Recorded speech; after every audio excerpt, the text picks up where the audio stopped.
Experience in jungle campaigns has shown that the Japanese field fortifications, camouflaged by the rapid growth of the natural jungle flora, and the Japanese continued resistance in a suicidal way after the military decision has been reached, sometimes makes the conquest of the Japanese-held islands costly in personnel and time.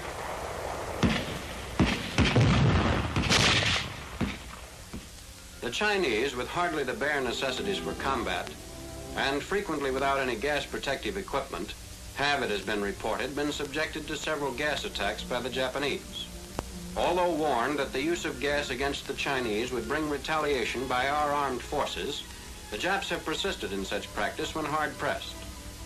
Since the United States and England are not signatories to a treaty with Japan prohibiting the use of gas, and since the Japanese have ignored our warnings, no ethical reason is involved, and therefore it is only a question of determining whether or not it is to our advantage to initiate chemical warfare.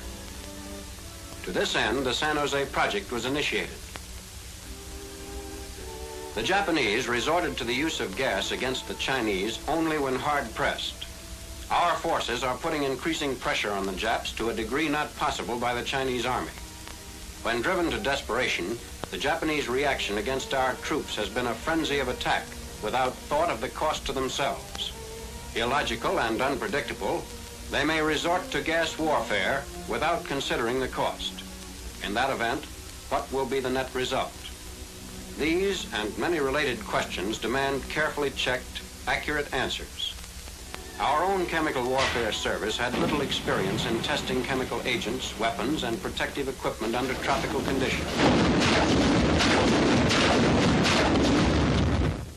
So it was proposed to set up a complete, coordinated plan of tests designed to furnish field commanders with the best obtainable data on protective equipment under tropical conditions, and also data on the behavior of chemical agents in case it becomes necessary to retaliate or the decision is made to initiate gas warfare ourselves.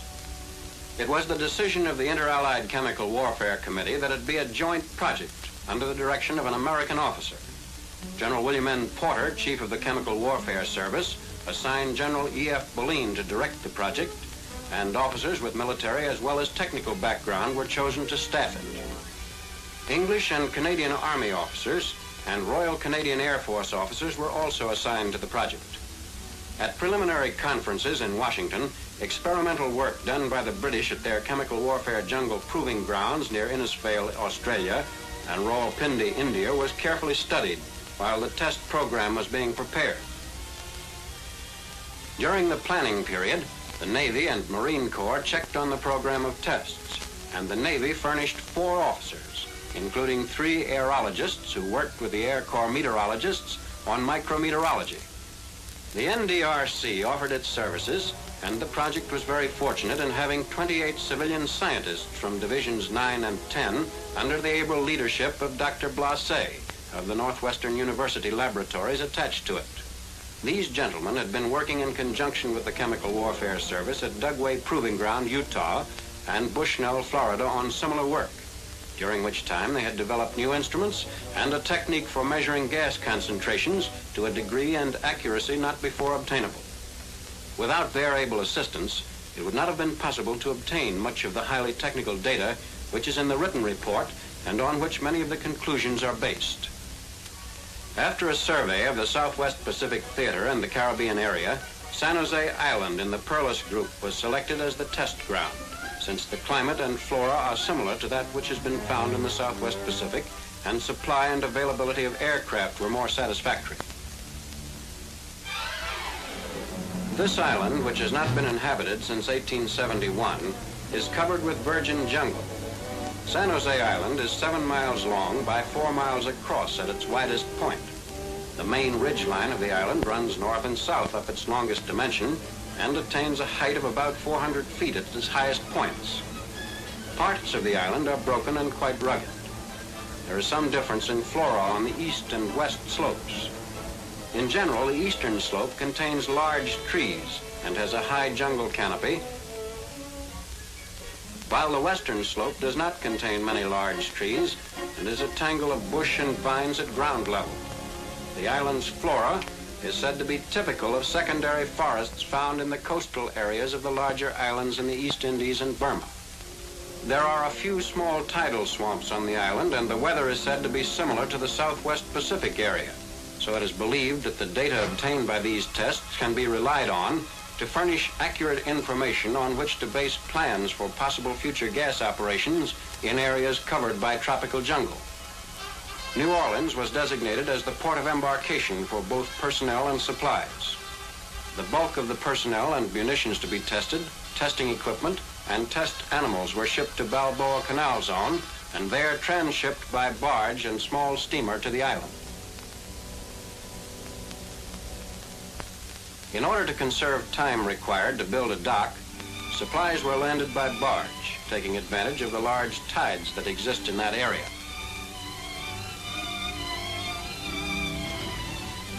Approximately 30 miles of roads and 60 miles of trail were put through the jungle to enable munitions, sampling equipment, and animals to be moved to the test areas. Part of these roads, by necessity, had to traverse rugged country. A campsite was cleared of jungle and a sanitation and insect control plan initiated to ensure that work would not be slowed down by loss of man-hours from sickness. A field toxic gas handling yard was established and a refrigeration plant installed for storage of Class 1 supplies, which were delivered twice monthly, and for the storage of photographic materials and other technical equipment, which would have otherwise deteriorated under tropical weather conditions. The 6th Air Force made the bomber squadron stationed on the Rio Hatta Strip available for drop tests. This field was within 60 miles of San Jose Island. Therefore, all air munitions intended for drop tests were stored in field dumps in the vicinity of the runway. The Royal Canadian Air Force made a Baltimore bomber available for testing United Kingdom air munitions, which cannot be accommodated by our bomb racks.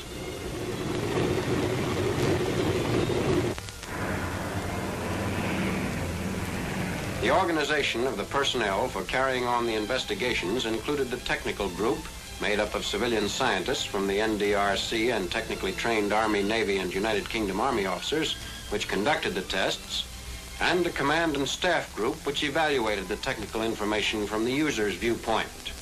During the series of experiments, the technical group presented the results of each test to the commander of the project and his staff, on which were included the liaison officers from the Army Air Forces, Navy, and United Kingdom. Conclusions were reached and recommendations formulated at these conferences. Representatives of the using arms and services have concurred in all reports.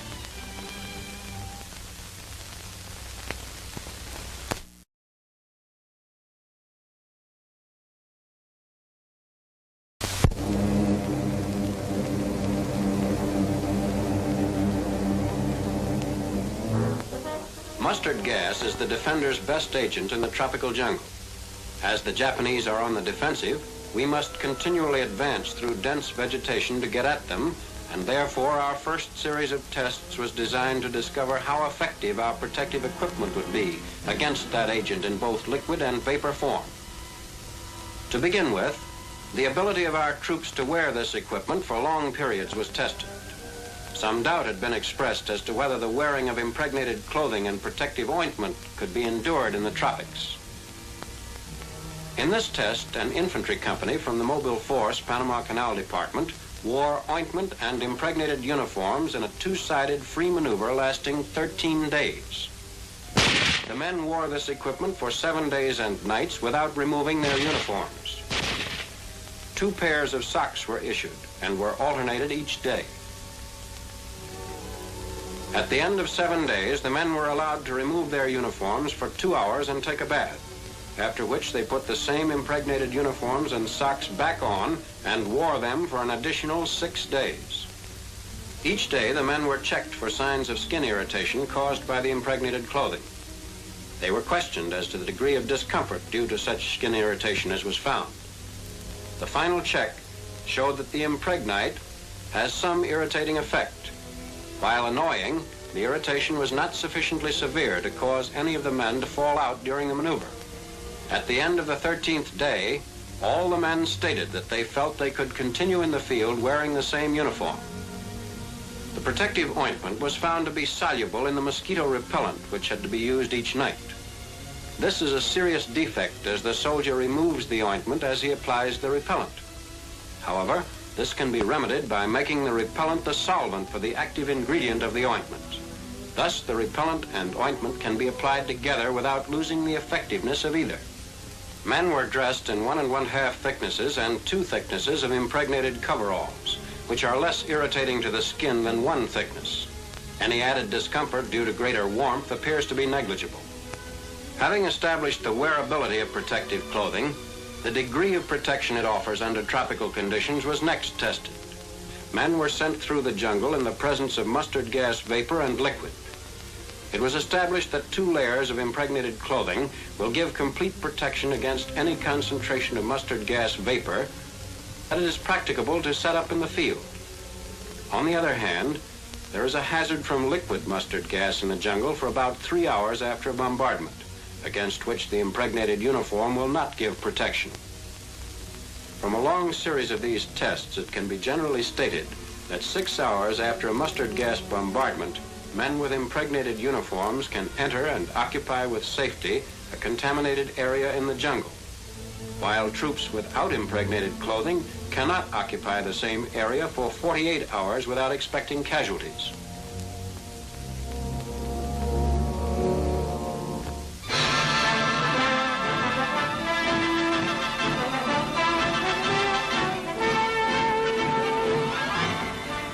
This series of tests was designed to answer 2 questions. First, when firing or dropping persistent gas munitions on jungle-covered terrain, what effect, if any, has the thick jungle growth on the functioning of fuses on both ground and air munitions? Second, what is the value of the gas liberated? The air munitions tested were the M70 100-pound bomb with the M110A1 fuse and the M47A2 100-pound bomb with the M126A1 fuse. Single bomb static tests were first made to determine the spread and vapor concentrations the munitions will set up in the jungle. The bombs were exploded at various heights above the ground to determine whether there would be any loss in contamination and vapor yield as a result of tree bursts. It was found that tree bursts up to a height of 25 feet gave highly satisfactory results, with diminishing returns up to 40 feet. Tree bursts above 40 feet were quite ineffectual. Small-scale drop tests established the probability that bombs dropped below 3,000 feet should be fitted with delay fuses in order to reduce the number of high tree bursts. On the other hand, it was established that the great majority of bombs dropped from 3,000 feet and above with instantaneous fuses would probably function satisfactorily. Final evaluation of the munitions was made in squadron drop tests from altitudes above 3,000 feet. Intervals between ships and intervalometer settings were selected to give contamination densities of 50 and 100 tons per square mile with each munition. In these final tests, chemical sampling instruments and test animals were both used.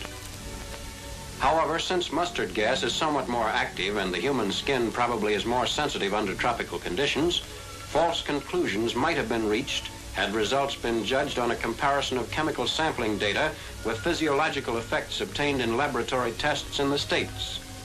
Therefore, final results were checked by the effect of the gas on personnel whenever it could be done without endangering their lives. About 500 bombs were dropped from above 3,000 feet, and the number of high tree bursts was negligible. Both munitions functioned in a highly satisfactory manner. Mustard-filled shells of the 4.2-inch chemical mortar and the 105mm howitzer were also tested. Each munition proved to be satisfactory.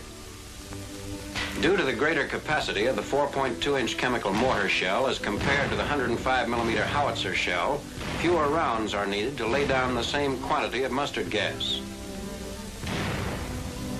However, the greater range and flexibility of fire of the 105mm howitzer makes it a valuable weapon for this purpose. The vapor yield from both the air and ground munitions is high under tropical conditions. That is, on jungle-covered terrain with high humidity and high temperature. Judging from what is known of the physiological effect of varying concentrations, a comparatively light contamination density of only 50 tons per square mile will cause serious casualties to the majority of troops protected only with the gas mask, as are the Japanese, if they are in the area within 3 hours after the bombardment. On the other hand, this high vapor yield makes the gas less persistent, and it would be safe for completely unprotected troops to traverse the area 48 hours after the bombardment. This whole series of tests indicated that with present persistent gas-filled munitions on jungle-covered terrain in the tropics, the vapor effect for the first 6 hours will be very great, but that no present standard U.S. munition is very persistent under tropical conditions.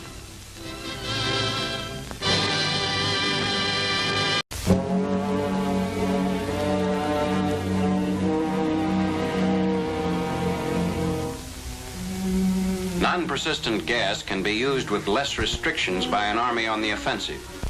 As we are constantly attacking in the Pacific Theater, this series of tests was planned with a threefold purpose. First, to compare the effectiveness of phosgene and the new gas CK under tropical conditions. Second, to test the functioning of both air and ground non-persistent gas munitions on jungle-covered terrain.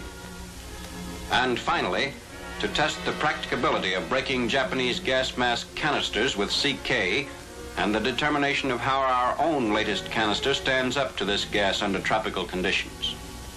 These tests started by assessing the relative values of single bombs filled both with phosgene and the CK gas as to initial concentration setup, drop-in concentration with the travel of the cloud, and in canister penetrating properties.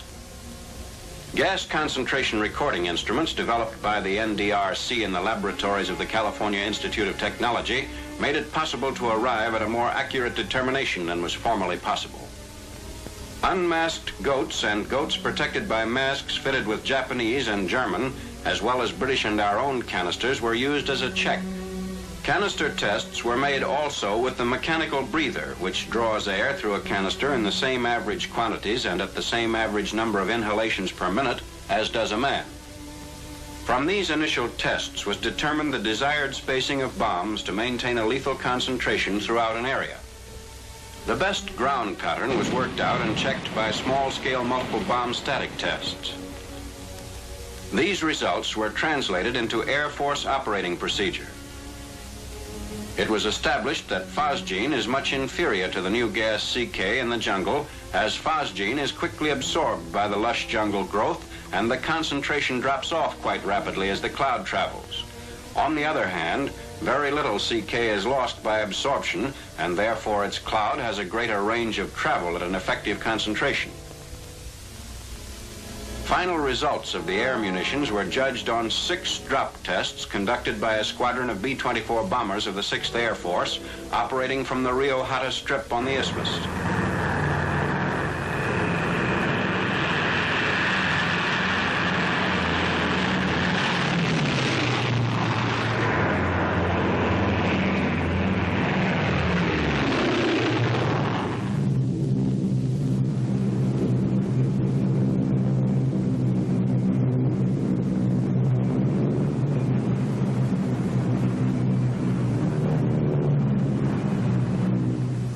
Bombardments were conducted for each agent on 6 consecutive days under varying weather conditions.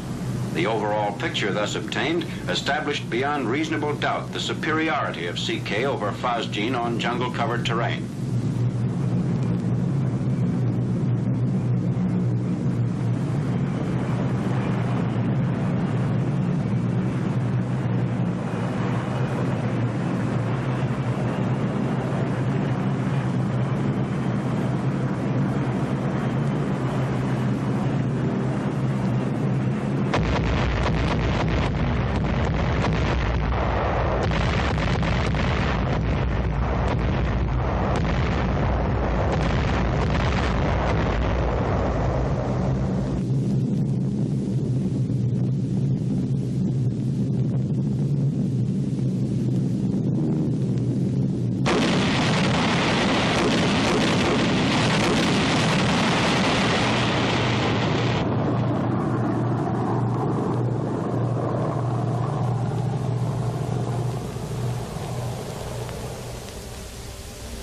After each shoot, the recorded concentrations and the results on test animals were plotted on a map of the target area. From studies of this map, it was determined that a given amount of CK will produce a lethal area about 3 times the size of the lethal area which can be set up by a like quantity of phosgene. On concentrations that can be set up in the jungle, the canister breaking quality of the new gas CK was very pronounced. The Japanese canister proved to be the poorest one tested. Goats wearing the Japanese canister were killed by the new gas CK when tied or penned on the surface of the ground. Finally, dugouts were gas-proofed by usual field methods, and goats wearing Japanese canisters were placed in them behind gas-proof curtains.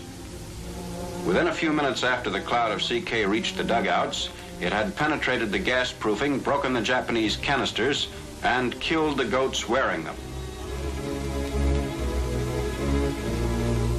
On the other hand, the ability of the latest U.S. canister to resist CK in concentrations practicable to set up over any considerable area was well established. CK-filled ammunition was tested in the 4.2-inch chemical mortar to determine whether the characteristic of the munition was suitable for such a filling and to study the munition's functioning. 2 night bombardments were fired on the same target with weapons of a chemical combat battalion during favorable weather conditions on 2 successive evenings. Each mortar fired 35 rounds in each bombardment. The test was held in the middle of the rainy season, and some difficulty was encountered in keeping the mortars accurately laid in the soft ground for a burst of 35 rounds. As this condition may often be expected in the tropics, valuable data in technique was acquired. Even with the mediocre performance of the mortar mounts due to insufficient backing for base plates, highly satisfactory results were obtained. The impact area consisted of 4 artillery squares, over which and around which sampling instruments and test animals were placed. By impacting on 4 artillery squares, a canister breaking concentration was set up on 12 squares and a lethal concentration on 38 squares. The effectiveness of such a weapon is apparent against troops dug in or in caves and safe from everything except direct hits by HE shells equipped with delay fuses. By firing CK on a target of 4 units in area, a Japanese canister breaking concentration would be set up on an area of 12 units, which is 3 times as large.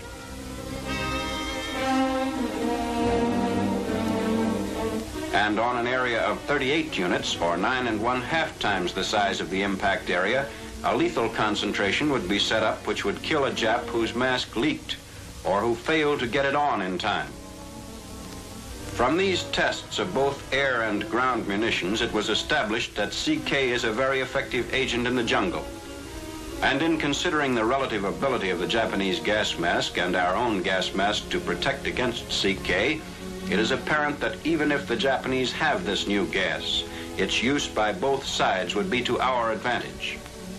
This can best be illustrated by a close-up view of the effect of this gas.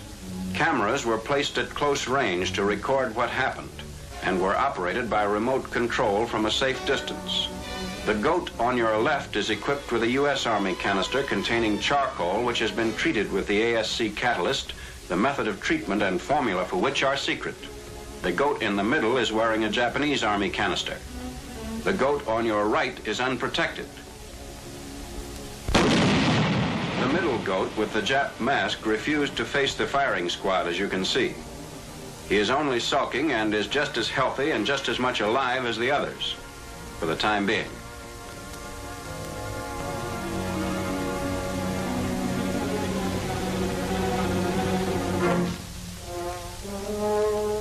Now the new gas begins to break the Japanese canister.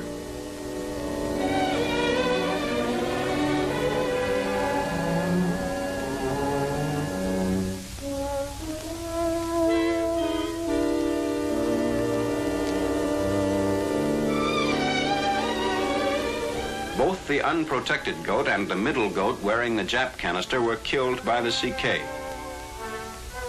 Protected by his U.S. Army canister, the goat on the left was unaffected. He was placed in the veterinary hospital under observation for 3 days following the test, during which time he developed no ill effects.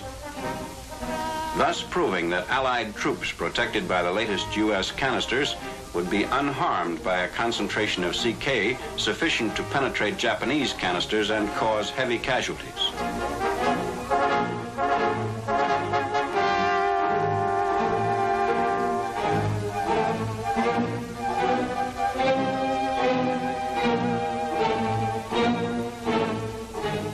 It's well understood that gas would be of small value against ships in action due to the wind velocity caused by their movement and their evasive maneuvering. In addition, personnel inside the vessel's hulls are given excellent protection against gas by the air recirculation systems. On the other hand, a gas attack could be directed under favorable conditions against exposed personnel on a stationary ship. Such an attack might be feasible against the Japanese fleet if it avoids further decisive action at sea and is bottled up in a fortified harbor. In our test, then, the ship will be stationary, and the test will determine this. Can non-persistent gas be put down to cover an entire ship, including its tops, in sufficient concentrations to make instant casualties of the anti-aircraft gunners? If so, an air torpedo or dive bombing attack could be pressed home immediately after without the probability of serious losses to the attacking planes.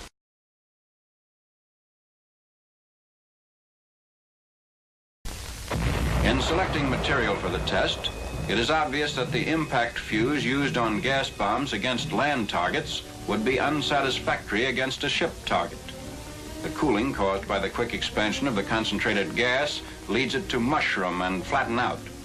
Frequently, the heavy concentration of the cloud is not over 10 feet high.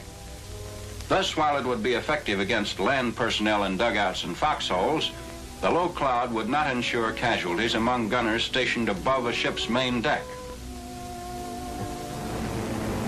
Bombs with the same fuse dropped for water impact give an even less satisfactory result. In addition to the low cloud, most of the gas is removed from the air by the washing effect of the splash. An airburst fuse must be employed to create a cloud deep enough to cover all the ship's exposed personnel with lethal concentrations. Using the T-51 and the T-50E4 airburst fuses, the test begins. A series of 6 separate trials are flown by a single plane to establish the height of burst and to study the characteristics and travel of the gas clouds liberated. 8 bombs are dropped on each trial. First a raft, then a barge, both stationary, are the targets. The bombs are dropped singly and in 2- and 4-bomb trains.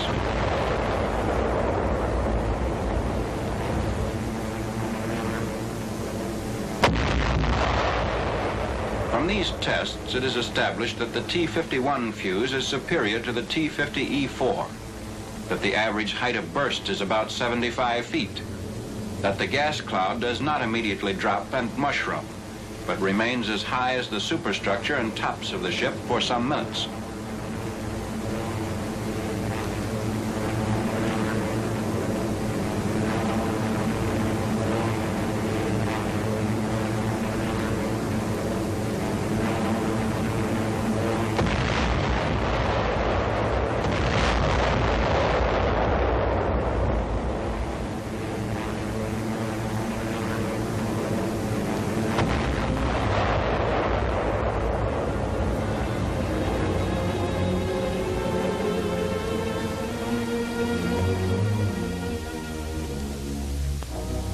We're now ready for the final test.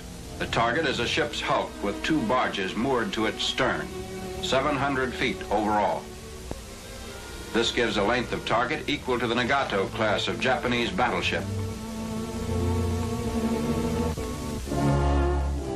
From a tug, goats are loaded onto the target ship to represent Japanese personnel. 10 testing stations are established on the ship at locations where anti-aircraft weapons would be expected. The stations are placed at bow and stern, at different locations on the main deck, and at varying heights above it. Each station consists of a gas concentration sampling instrument, 1 unprotected goat, and 1 goat protected by a gas mask fitted with a Japanese Navy gas mask canister. Several unprotected goats have been placed on a guard boat, which takes its place 800 yards downwind of the target ship. CK non-persistent gas is used in the 1,000-pound bombs.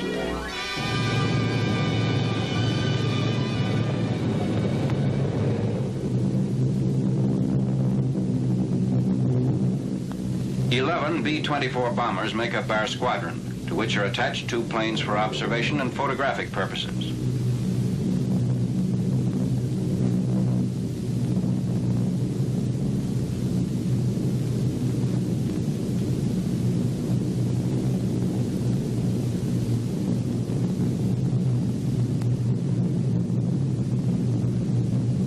The bombs are dropped from a height of 12,700 feet. 73 bombs are dropped by the 11 planes, each plane dropping in train at 50-foot intervals.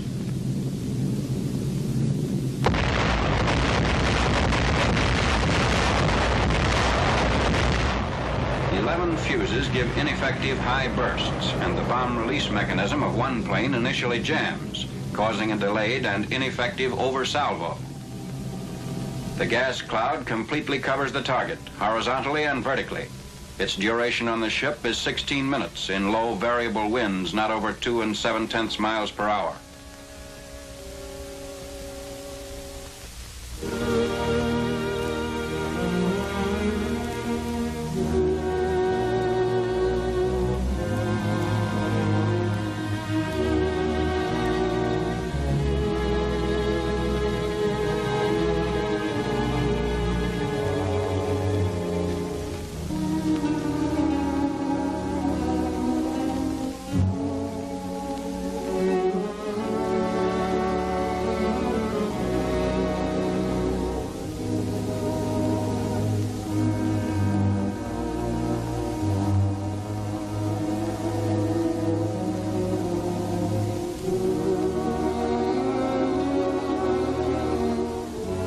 On the target ship, all unprotected goats, no matter where stationed, are killed.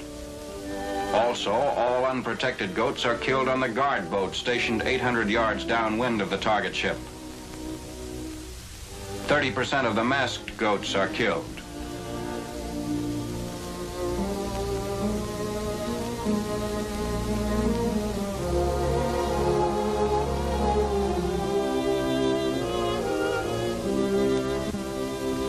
The sampling instruments record that concentrations several times that which is considered lethal were set up throughout the target, thus indicating that this form of gas attack is feasible as a preparation attack to neutralize anti-aircraft fire immediately preceding an air torpedo or dive bombing attack.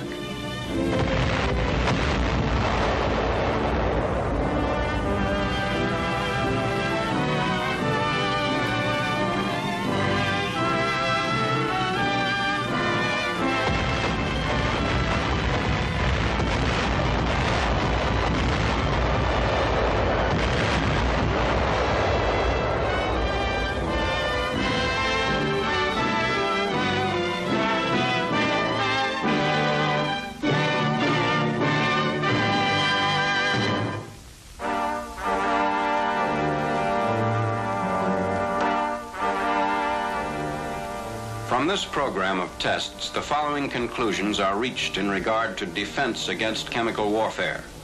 First, that protective ointment and 2 layers of impregnated clothing are bearable in the tropics and will not cause undue skin irritation. Second, with very little modification, the ointment can be made into a combination gas protective ointment, mosquito repellent, and camouflage face paint, without impairing the efficacy of any one of the components. Third, it is necessary to wear 2 layers of impregnated clothing to give adequate protection against the high vapor concentrations of mustard gas which result in the jungle. Fourth, this protection cannot be broken by any concentration of mustard gas vapor which it is practicable to set up in the field. Fifth, however, no amount of impregnated clothing tolerable in the tropics will give adequate protection against liquid mustard under 3 hours after a heavy bombardment. Sixth, The U.S. Army gas mask canister filled with ASC charcoal is superior to all other canisters tested and will give adequate protection against the heaviest concentrations of CK non-persistent gas, which it is practicable to set up over any considerable area in the field.